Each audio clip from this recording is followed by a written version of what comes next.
సేవ ఏందో తెలుసా? పొద్దునే లేవాలి, ఆ పాత విగ్రహం కాడికి పోవాలి, దాన్ని రోజు కడగాలి, 2 పూలు పెట్టాలి, ధూపం వేసి రావాలి, దేవుడు నీ ఇంటిని దీవించాడు లేక అని చెప్పాలి. ఇది అనేది సర్వీస్. 12 చదవండి, 17, 12లో. ఎన్ని చేసిన తర్వాత ఒక యాజకుడు కావాలి కదా అని చూస్తుండగా ఒకడు మూటములు జరుదుకొని బెత్లెహేము నుండి ఒక లేవీడు వస్తాడు, ఒక పోరగాడు. వాడికి మూతికి మీసాలు కూడా రాలేదు. నేను దేవుడు నన్ను ట్రైనింగ్ చేయించి పంపించాడండి, పాస్టర్ గారు అయ్యాను నేను. యానించి వస్తున్నారని అడుగుతాడు చూడండి.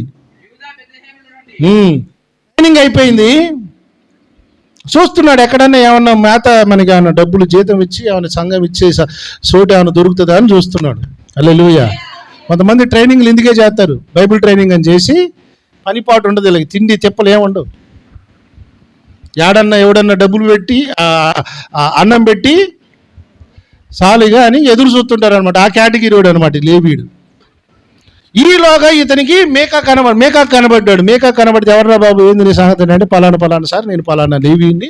అమ్మో, లేవీడు అనగానే ఏంటి అర్థం? యాజకుడు, యాజక వంశం. అల్లెలు లేవీయుడైతే వాడు ఎలాంటి వాడని చూడరు. ఇక వాడిని ఏం చేశాడు తెలిసి దేశపోయాడు. దానికి సెటిల్మెంట్ చేసుకుంటున్నారు, ఇక కూర్చోబెట్టి అగ్రిమెంట్ రాసుకుంటున్నారు. మరి ఏం లేదు, మరి మా ఇంట్లో ఒక దేవ మందిరం ఉంది, హల్లెలూయా. మా అమ్మ పోత విగ్రహాలు పెట్టింది, దానికి ఒక యాజకుడు కావాలి, నువ్వు ఉంటావా? అయ్యా ఉంటాను. హల్లెలూయా. ఎంత ఇస్తావా జీతం? అది జీతం కూడా అయిపోయింది, సెటిల్మెంట్. హల్లెలూయా. రైట్, ఏమైపోయింది? సెటిల్మెంట్, అగ్రిమెంట్ అయిపోయింది. ఈయన సేవ ఏందో తెలుసా? పొద్దున్నే లేవాలి, ఆ పాత విగ్రహం కాడికి పోవాలి, దాన్ని రోజు కడగాలి, 2 పూలు పెట్టాలి, ధూపం వేసి రావాలి, దేవుడు నీ ఇంటిని దీవించాడు మేక అని చెప్పాలి. ఇది ఈయన సర్వీస్. హల్లెలూయా. కొంతమంది సేవలన్నీ ఎట్నే ఉంటాయి, ఎవడో జీతం ఇవ్వాలా, వీడు సేవ చేయాలి. ఏం సేవ చేస్తాడంటే మైకి పెట్టుకొని, వీడికి భారం ఉండదు, దర్శనం ఉండదు, ఒక పద్ధతి ఉండదు, ఒక నియమం ఉండదు. వీడికి ఏం లేటెస్ట్ జీతం వస్తుంది సార్, ఏటకూర ఆడ దొరికిద్ది. ఇదే ఆదివారం ఆరాధన కంటే ముందు ఈ మాంసం ఆడ దొరికిద్ది, గుడ్లు ఆడ దొరికిద్ది, ఎన్ని చూసుకుంటారు వీళ్ళుగా. ఈ కేటగిరీ అనమాట ఇది. వీడికి భారం ఉందా? వీడికి ఒక దర్శనం ఉందా? లేదు. వీడు ఏమైపోయాడు ఇప్పుడు? జీతగాడు అయిపోయాడు. ఏమవుతున్నాయి? జీతాలు వస్తున్నాయి ఇప్పుడు. కొన్ని సంస్థలు కూడా చూడండి, పాస్టర్లకి ఎట్టనే వాడికి ఏ సేవ ఉండదు, దర్శనం ఉండదు, భారం ఉండదు.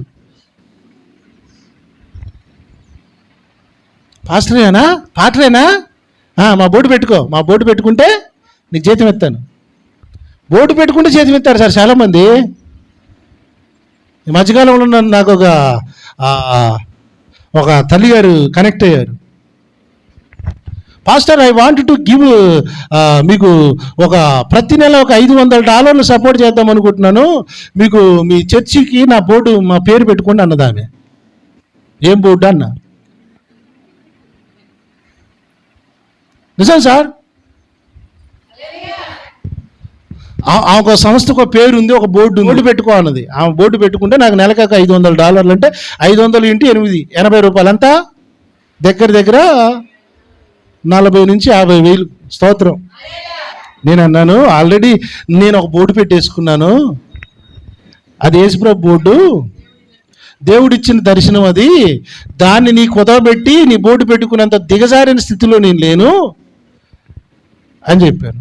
అంతకంటే ముందుగా ఏమన్నది, ఏం చేయదు, నువ్వు చేయాల్సింది ఏమి లేదు, నీకు ఒక పుస్తకం ఇస్తాను, ఆ పుస్తకం యాజ్ ఇట్ ఈజ్గా చెప్పు, పితా పుత్ర పవిత్రాత్మ అనే మాటలు కొన్ని ఉంటాయి, ఇటు తిరుగు, ఇటు నిలబడు, ఇటు కూర్చో అని చెప్పాలా. ఏం చెప్పేది లేదు, మా డాక్టరీని ఉంటుంది చెప్పాలన్నదా. నేను చెప్పనని చెప్పి, నాకున్న దర్శనం అది కాదు, ఉన్నా లేకపోయినా అపోస్తలిక భాష దేవుడు దర్శనం ఇచ్చాడు. ఈ దర్శనంలో ఉన్న బాధ ఏంటో తెలుసా? రాకడ. Praise the Lord. సంఘాల సిద్ధపాటు నాకు ఇచ్చిన దర్శనం, దీన్ని వదులుకొని నీ కుదవ పెట్టుకోలేనమ్మా అని చెప్పాను. నన్ను బ్లాక్ చేసుకుంది. నీలా పోవడమే నాకు కావాల్సింది. హల్లెలూయా. అంతే తప్ప నేను నీ కాడ కుదవపడి నీకు జీతగానికి పనిచేసే కర్మ నాకు పట్టలేదు. కొంతమంది సంస్థలు వాళ్ళ సిద్ధాంతాన్ని, దరిద్రాన్ని బోధించడానికి కొంతమందికి జీతాలు ఇచ్చి పోషిస్తుంటారు. ఆ కేటగిరీ, ఈ కేటగిరీ. ఈ లేవీడు అనేటువంటి పోరగాడు ఉన్నాడు చూసారా, ఆ కేటగిరీ. మధ్యకాలంలో కొత్త కొత్త తయారయ్యారు సార్. యేసుప్రభు పేరు యెషువా మెస్సియా, యేసుప్రభు కాదు అని చెప్తాడు ఒకడు. యావే అంటాడు ఒకడు. వామ్మో, ఏం కొత్త మర్మాలు కనుగొన్నారా, మాకు తెలియని మర్మాలు ఎన్ని. హల్లెలూయా. పరలోకపు తల్లి సంఘం అంటాడు ఒకడు. వామ్మ, ఒకనాడు క్రైస్తవ్యం అంటే ఏదో ఒకటి ఉండేది. ఇప్పుడు క్రైస్తవులలోనే 100 డినామినేషన్స్ తయారయ్యారు, రకరకాల సిద్ధాంతాలు బోధించుతున్నారు. దీని అంతటి కారణం ఎవరో తెలుసా? డబ్బు పిచ్చినోళ్ళు. డబ్బు పిచ్చిన పాస్టర్లు ఉంటారు చూసారు, అమ్ముడు పోయి ఎవడో తలతిక్కలోడికి వాడు పడుకుంటే దయ్యం వచ్చి దర్శనం ఇస్తే ఆ దర్శనాన్ని వీడు డబ్బులు ఇచ్చి వీడు అప్లై చేస్తుంటాడు. ఆ కేటగిరీ వీడు ఎవడు? లేవీడు. డబ్బుకు అమ్ముడిపోతే రాజీ పడతారండి బోధలు. మీరేమనుకుంటున్నారు? ఇప్పుడు ఏమర్థమైంది? జీతం చేస్తే డబ్బులు బాగానే వస్తాయి. ఇప్పుడు మీకా గారు మంచి సేవ, ఇప్పుడు మీకా గారింట్లో ఈయన మంచి సేవ చేస్తున్నాడు. కానీ ఇది ఏమైందో తెలుసా? ఆ 17, 18 అధ్యాయాలు నేను చూస్తే ఇశ్రాయేలీలు భయంకరంగా పతనం కావడానికి ఈ దుర్మార్గుడే కారకుడయ్యాడు. దాను గోత్రం, ఎఫ్రాయిము గోత్రము ప్రకటన గ్రంథంలో వాళ్ళ గోత్రాల పేర్లు మిస్ కావడానికి కారణం ఈ లేవీడే. సంస్థల సిద్ధాంతాలు బోధించే పాస్టర్లు ఉన్నారు చూసారు, వీళ్ళు చాలా ప్రమాదం. వీళ్ళ సంఘాలకు వెళ్ళేటువంటి చర్చిలకు వెళ్ళి విశ్వాసుల పేర్లు కూడా జీవగ్రంథంలో కనబడవు.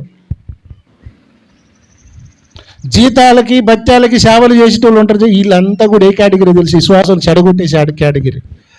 బాబు, నేను ఆ విగ్రహానికి దండం పెట్టను, ఆ విగ్రహానికి పూజ నేను చేయను అని చెప్పాలా? వీడొద్దా? నేను లేవినయ్యా, మా తాతగారు మోసే, మా అయ్యా, మా ఆయన, మేము ఈ విగ్రహాలకు చేయమనే సేవ మాకు చేయమనిలే, ఆయన యాజక సేవ చేయమన్నాడు తప్ప విగ్రహానికి సేవ చేయలేమనే మాట రావాలి అవుతాడికి. జీతం ఎత్తి ఓడితో కుదవబడతావరా దరిద్రుడా?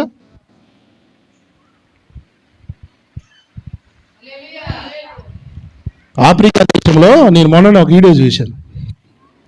7th డే అనే చర్చి ఒకటి ఉంటుంది, శనివారం ఆరాధన పెట్టే చర్చి. వాళ్ళకి వాక్యం చెప్పమని ఇస్తే శనివారం తప్ప ఆదివారం ఆరాధన చేసేటోళ్ళు అందరూ సైతాన్ వాళ్ళు అంటారు. ఆఫ్రికా దేశంలో కొన్ని 100 సంఘాల పాస్టర్లు వాళ్ళ సంఘాల ఆరాధనలు అన్నట్టు వాళ్ళ చర్చీలని అమ్ముకొని, అంటే మేము కూడా సెవెంత్ డేలో కలిసిపోతున్నాను మిక్స్ అయిపోయారట. అది ఆ వీడియో కూడా ఉంది నా దగ్గర. ఇంకా రానున్న రోజులలో డబ్బు పిచ్చిలు ఉన్నోళ్ళు ఇప్పుడు మీరు చూడండి, సంవత్సరానికి ఒక పేరు కనబడతా చర్చి మీద. హల్లెలూయా. సంవత్సరానికి ఒక పేరు కనబడేటున్నాయి. ఎందుకో తెలుసా? వీడికి బైబిల్ చదివేది లేదు. ఎవడు ఏది చెప్తే అదే వేదం, అదే వాక్యం, అదే ఆత్మీయత. కనుక ఏం చేస్తారంటే, ఈరోజు ఒకడు వస్తాడు, నా బోర్డు పెట్టుకో, ₹1,00,000 ఇస్తానంటే బోర్డు పెట్టుకుంటాడు. హల్లెలూయా. గట్టిగా స్తోత్రం చెప్పండి.